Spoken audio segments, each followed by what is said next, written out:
Assalamualaikum warahmatullahi wabarakatuh. Salam sejahtera, Om Swastiastu, Namo Buddhaya, salam kebajikan rahayu.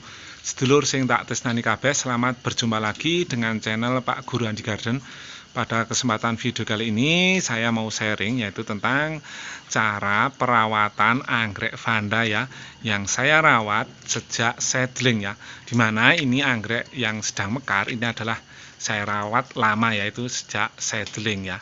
Dimana dulu saya ambil dari teman saya ya, yang dulu buka botol lalu saya lanjutkan merawat, dimana teman saya ini membuat sendiri ya, menyilangkan sendiri karena bekerja di dinas, dan buka sendiri botolnya, lalu saya ambil dari teman saya lanjutkan merawat.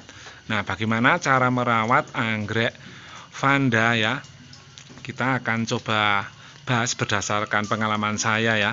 Ini untuk anggrek vanda kita mulai dari media tanam ya, dimana anggrek vanda ini ada berbagai cara tanam ya, bisa kita tanam di berbagai media, bahkan tanpa media pun bisa hidup ya. Untuk anggrek yang di depan saya ini adalah dengan media tanam papan pakis ya, seperti ini. Ini saya tempel di papan pakis ini, dan juga bisa kita pot kecil-kecil seperti ini. Ini yang di bawah, ini satu umur ya. Ini juga habis berbunga ini. Ini kemarin serempak. Ini ada 7x8 nih tangkainya. Nah, seperti ini. Ini akarnya seperti ini. Ini adalah untuk media tanam, bahkan bisa kita tempel di pohon. Nah, itu ada yang saya tempel di pohon seperti itu. Tuh yang ditempel di pohon. Ini adalah untuk cara menanamnya atau media tanam ya. Jadi nanti untuk media tanam juga berpengaruh sekali terhadap perawatan. Bisa kita lihat ini sangat subur sekali. Ini untuk anggrek vanda ini cukup lama sekali berbunga ya. Kalau dari seedling sekitar 4-5 tahun baru bisa berbunga ya, makanya harganya cukup mahal ya, karena lamanya untuk menunggu sampai dewasa. Sangat berbeda dengan anggrek bulan yang mungkin 1 tahun atau 2 tahun dari seedling sudah berbunga, ataupun anggrek dendrobium ya, atau dendrobium keriting yang 3 tahun sudah bisa berbunga. Untuk kebutuhan sinar untuk anggrek vanda ini sekitar 70-80% ya. Ini lebih suka sinar matahari dibandingkan dengan anggrek bulan ya. Jadi bisa kita taruh tempat yang cukup terkena sinar matahari, baik pagi maupun sore. Tapi kalau buat sedulur semua yang baru beli itu jangan langsung di sinar matahari yang full ya. Nanti takutnya untuk daunnya ini nanti bisa gosong karena terkena sinar matahari langsung dan butuh adaptasi. Untuk perawatan yang pertama, kalau dari seedling itu kita bedakan untuk pemupukannya ya. Kalau di masa vegetatif ketika masih kecil itu kita bisa pupuk dengan vitamin B1 dicampur dengan gandasil D ya, karena untuk masa vegetatif atau pertumbuhan. Sedangkan ketika sudah berbunga itu vitamin B1 tetap, tetapi untuk gandasilnya kita bisa gandasil B ya. Untuk pemupukan ini kalau sudah adaptasi seperti ini, saya biasanya 2 minggu sekali ya, paling lama sebulan sekali.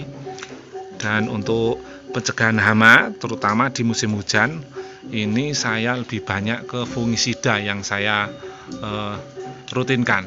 Untuk fungisida itu ada 2 jenis, sistemik dan kontak ya. Kalau sistemik itu sangat berpengaruh terhadap semua jaringan tanaman ya. Tetapi kalau kontak hanya berpengaruh pada yang terkena spray ya. Jadi untuk pencegahan untuk yang sistemik saya sebulan sekali, sedangkan untuk yang kontak saya 2 minggu sekali. Tetapi kalau di musim kemarau ini sangat berbeda. Saya spray ya cukup sebulan sekali ya, karena kalau waktu kemarau kan jarang jamur, tidak begitu serangan, tidak begitu parah seperti waktu hujan, apalagi yang ditanam di luar seperti ini. cukup 2 minggu sekali itu atau sebulan sekali sudah cukup.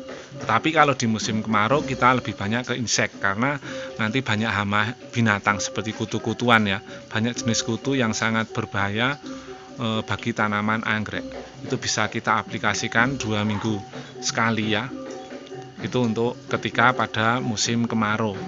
Karena untuk serangan kutu itu lebih banyak. Jadi kita bisa atur untuk cara pencegahan hama ya. Jadi sangat berbeda ketika musim penghujan dan musim kemarau. Seperti itu. Dan penempatan selain untuk 70-80% sinar matahari, penempatan di tempat yang banyak sirkulasi udara itu sangat penting ya. Karena ini untuk tanaman ini akar ini nanti untuk mencari makan ya, dari angin itu bisa dijadikan makanan sama anggrek vanda ini. Dan untuk peletakan ya, ini mungkin selain di tempat seperti ini juga bagus kalau kita tempatkan di atas kolam ya.